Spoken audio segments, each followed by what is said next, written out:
प्रिय विद्यार्थियों, पीएसपी की ऑनलाइन क्लासेज में आपका हार्दिक स्वागत, अभिनंदन। अपन भाषा के संबंध में चर्चा कर रहे थे। भाषाओं से संबंधित भाषा की परिभाषा, भाषा का महत्व के संबंधित चर्चा की।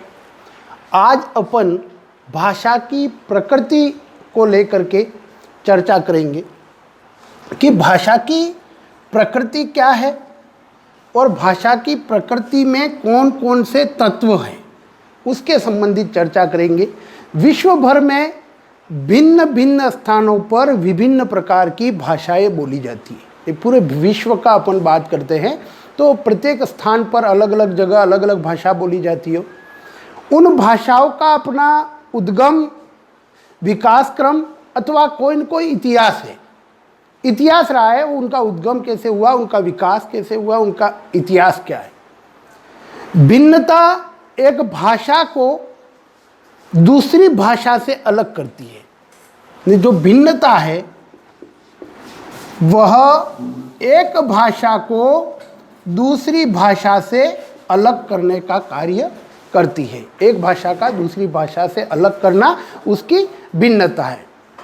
मूलभूत सभ्यता के होने पर भी मानव के मन एवं स्वभाव में भिन्नताएं पाई जाती हैं।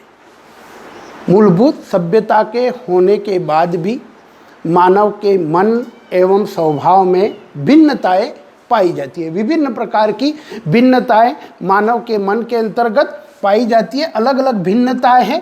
वैसी भाषा की प्रकृति के संबंध में भी भिन्नताएं हैं।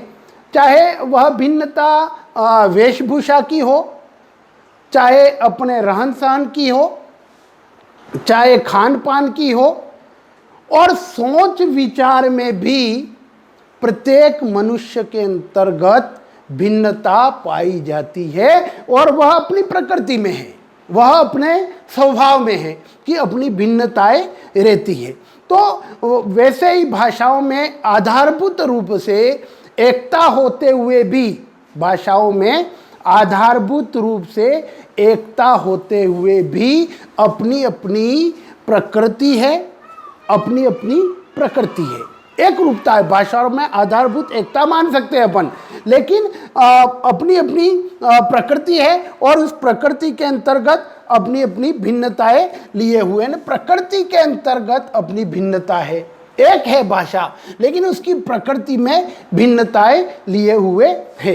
तो मैं भाषा की प्रकृति के तत्वों के ऊपर आपसे चर्चा करूंगा कि भाषा की प्रकृति के तत्व क्या है, कितने तत्व हैं, उन तत्वों की क्या क्या विशेषताएं हैं और भाषा की प्रकृति किस तरह से उन तत्वों में समाहित हुई है, उसकी अपन चर्चा करेंगे। तो सबसे पहला तत्व की बात करते हैं तो सबसे पहला तत्व है भाषा का ध्वनि है।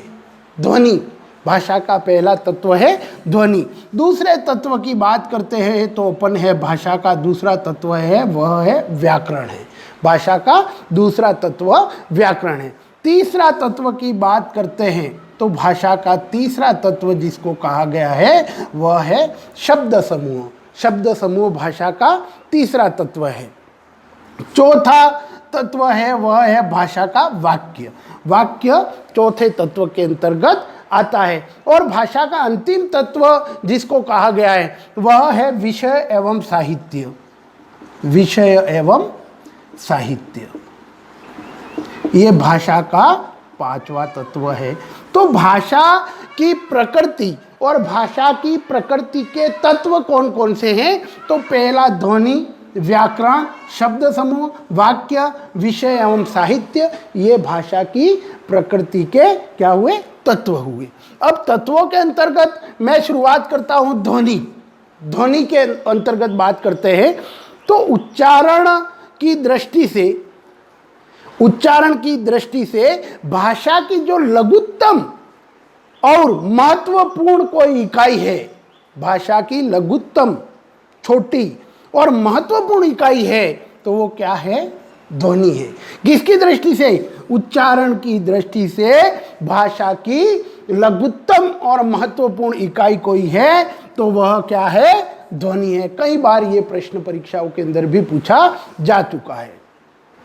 ध्वनियां जटिलता से सरलता की ओर सदैव अग्रसर होती है। जो ध्वनियों की बात करते हैं तो वो जटिलता से सरलता की ओर हर हमेशा अग्रसर होती है।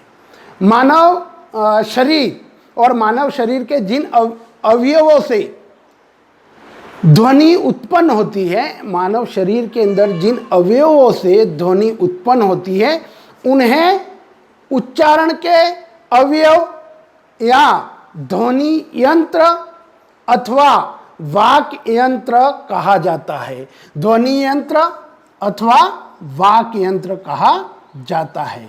अवयवों से जो ध्वनि उत्पन्न होती है वह मानव शरीर के अंदर जिन अवयवों के से ध्वनि उत्पन्न होती है उन्हें उच्चारण के अवयव या ध्वनि यंत्र अथवा वाक यंत्र कहा जाता है। भाषा की उच्चारण की दृष्टि से लघुत्तम इकाई जो वाक यंत्र के रूप में मानी जाती है। निश्चित रूप से आधुनिक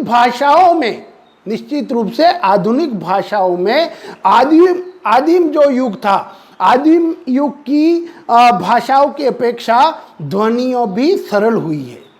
आदिम युग के अंदर जिन भाषाओं के अंदर ध्वनियों का प्रयोग किया जाता था वहाँ से अभी सरल हुई है। शब्दों के आकार, जो आदिम युग के अंदर शब्दों के आकार की बात करते हैं और वर्तमान की बात करते हैं तो शब्दों के आकार छोटे हुए हैं। शब्दों के आकार क्या हुए हैं? छोटे हुए हैं एवं तथा गीतात्मक स्वराघात भी पूर्ववत सुरक्षित नहीं रह सका। स्वरघात था वो भी पहले की तरह सुरक्षित नहीं है, उसमें भी परिवर्तन हुए हैं। तो आपको जो भाषा की प्रकृति के अंदर सबसे पहला तत्व की जानकारी देनी है वह ध्वनि के संबंधित, और ध्वनि के संबंधित आपको थोड़ा बहुत ये चीज़ों की जानकारी होनी चाहिए। ध्वनि के बाद आगे चलते हैं तो दूसरा जो तत्व आता है वह व्याकरण का तत्व होता है। कौन सा होता है? व्याकरण। आरंभिक अवस्था में, प्रारंभिक जो अवस्था आरंभिक अवस्था है, भाषा संश्लेषणात्मक अर्थात संवेगात्मक रही होगी। इन आरंभिक अवस्था की बात करें तो उस समय भाषा संश्लेषणात्मक या संवेगात्मक रही होगी। बाद में धीरे धीरे परिवर्तन होते होते वह कौन सी श्रेणी में आ गई? वियोगात्मक भाषा के रूप में आ गई, वियोगात्मक हो गई। तो व्याकरण के क्षेत्र के अंदर बात करते हैं तो सबसे पहली जो चीज आती है वह है संश्लेषणात्मक अर्थात संवेगात्मक, और संवेगात्मक के बाद में वियोगात्मक हुई होगी। अपन इसके अंदर आगे बढ़ते हैं तो व्याकरण के अंतर्गत संस्कृत संयोगात्मक भाषा थी, किंतु आज क्या हो गया? संस्कृत पूर्व में संयोगात्मक थी लेकिन वर्तमान में वह वियोगात्मक हो गई है या वियोगात्मक है। आज की भांति आदि व्यवस्था की जो भाषा की बात करते हैं, भाषा में भाषिक नियम, भाषा के भाषिक नियम अथवा व्याकरणिक अवस्था का अभाव रहा होगा, कठिनाई का वातावरण रहा होगा। वर्तमान की बात करते हैं या पूर्व की ओर जाते हैं तो व्याकरण की जो अवस्था थी वह आज की और आदि अवस्था की भाषा में भाषिक नियम अथवा व्याकरण के जो नियम थे अथवा व्याकरण की अवस्था थी उसका अभाव रहा होगा, कठिनाई का वातावरण रहा होगा। तो यह तत्वों के अंतर्गत ध्वनि दूसरा हुआ व्याकरण, और ये दो तत्व हुए। तो भाषा की प्रकृति के अन्य तत्वों की जानकारी अपन नेक्स्ट वीडियो में बताएंगे। थैंक यू, धन्यवाद।